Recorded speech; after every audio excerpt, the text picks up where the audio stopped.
Welcome back to Friday Beyond Spotlights. We have with us today Ms. Winnie Tam, a leading lawyer and a leader in public service. She grew up in an environment where Western music and Chinese literature and art were part of her daily life. Among the many roles in public service, past and present, Winnie finds her chairmanship of the Hong Kong Palace Museum one of the most exciting and challenging. Who is Winnie Tam behind the spotlights?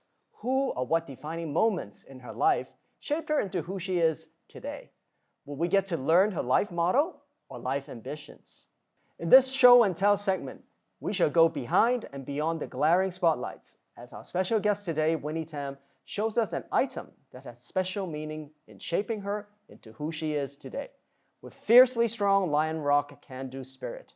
And perhaps we will get to journey back in time with Winnie to experience some special moments and see how certain moments might have shaped her and in turn may shape us.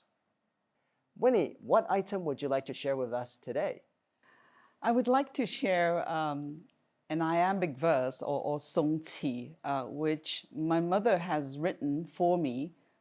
She composed this as a piece of calligraphy. And this is the iambic verse of a Song dynasty poet called Sun Heizat. And he was going through difficult times in his career and wasn't, getting the trust of the emperor at the time. And he is known to have written this a poem or iambic verse. And I picked this verse because my mother, in those years, her eyesight was still healthy, and she practiced calligraphy quite a lot. And on a particular occasion in 1988, I still remember, she asked me to pick a verse that I like, pick a poem that I like, and she would write up this in a scene mean, like a fan-shaped And paper. this is a very traditional form of calligraphy. Yes. And so I picked what I thought was my favorite verse at the time, and I thought of this verse, which I have learned since I was a child.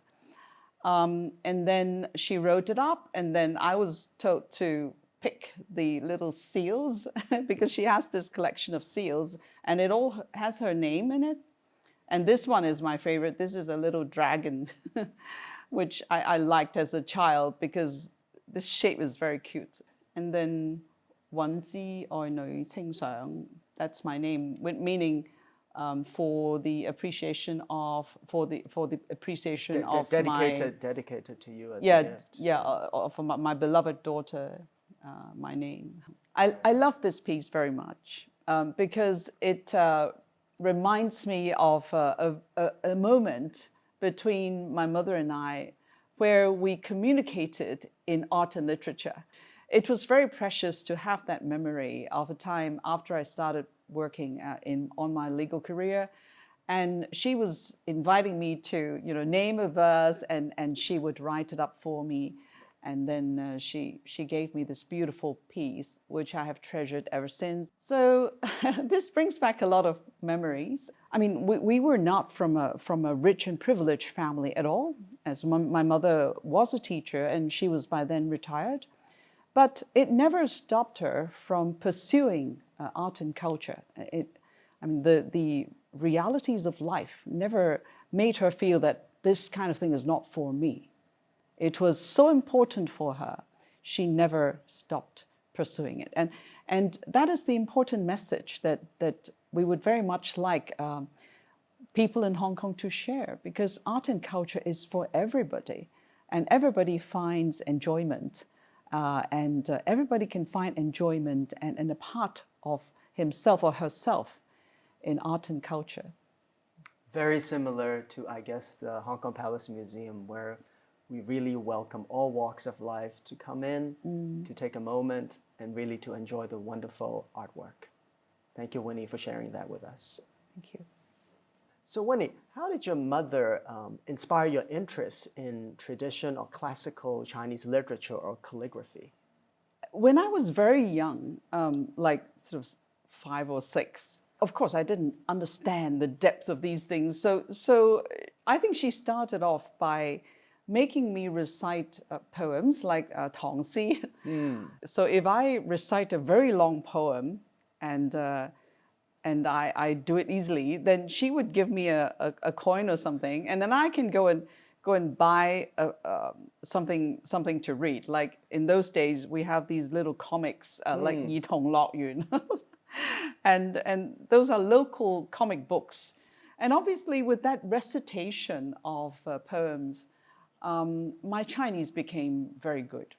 And that made me, that gave me a sense of identity, makes me feel proud of myself. And I get, praises from teachers. And I was lucky to have my parent and my father was actually very good in Chinese as well. So, and he also can write calligraphy very, very well. He's a very talented man, although he didn't need to practice a lot. So I was lucky to have parents who gave me guidance and inspired me in that regard. And I think I still remember the days of reciting very long poems like the the song of the Everlasting Lament, which was really long. And I got $1 out of it because of my ability to recite it. So that was still something that is etched in my memory. So Winnie, as we reflect on the past, introspectively look at how Hong Kong and the world is today, and perhaps gaze into the future, what's installed for us? The future will depend on all of us working together and even to the utmost to promote dialogues between human beings, between nations, between governments, or between sectors of different interests. I believe it is so important for us to find common grounds rather than only focus on differences, and also to have as our goal doing things for the common good rather than for promoting self-interest. Thank you, Winnie. Now, Winnie, we've come to the fun part, the fun segment of our show, the rapid fire questions, where we get up close and personal with you. Are you ready? Yes, okay, fire away. So what's your favorite food? Double-boiled Chinese soup. What was your first job? I mocked test papers of my mother's class of students for 50 cents, the whole class. What dish do you cook best? Clay pot rice. Sports and exercise, what's your favorite sport? Downhill skiing. What was the last book you read? Tales of the Forbidden City. Who's the person you most admire? My retiring helper, Sally. Where would you bring new visitors to Hong Kong? West Kowloon Cultural District. What's your hidden talent? I can sew and I can do embroidery. What other talents you wish you have? I wish I could swim like Chauvin Hohi. What's one word that you would use to describe yourself? Direct. What's your favorite music? Russian. What is your proudest moment? When my daughter completed 2 graduate degrees, I was proud of her. What's the nicest thing someone has said to you? When a colleague said how much she appreciated my doing something for someone else. What's the latest thing you've searched online? I believe I searched kinetic energy for some reason. What would be the title of your autobiography? Untitled. I don't think I'll ever write one for myself. What are the qualities you most admire about your parents? Oh, for my late father, his charisma.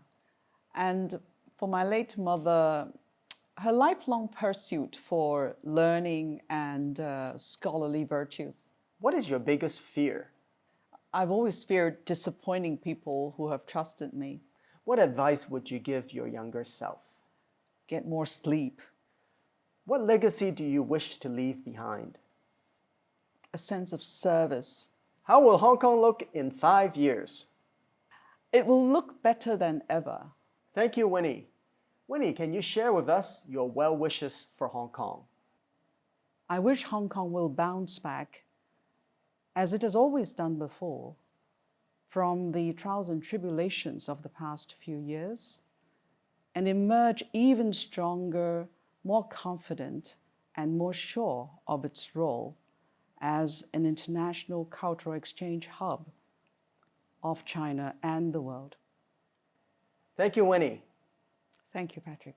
Thank you for joining us on Friday Beyond Spotlights. I'm your host, Patrick Tsang, signing off. See you next time. Patrick, let me show you one of my favorite pieces in the museum. Wonderful. It is remarkable.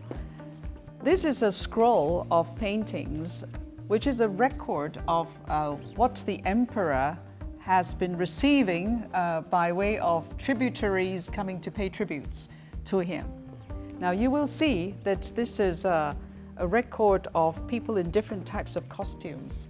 It shows that the emperor, while the country was still adopting a closed-door policy, he was so interested in understanding outside culture, and he actually wanted a record depicting different people's livelihoods in different costumes and a record of where they have come from. And I find that fascinating. Thank you, Winnie. That's wonderful. Makes me want to come back and look at all the other works at the wonderful Hong Kong Palace Museum. Please do.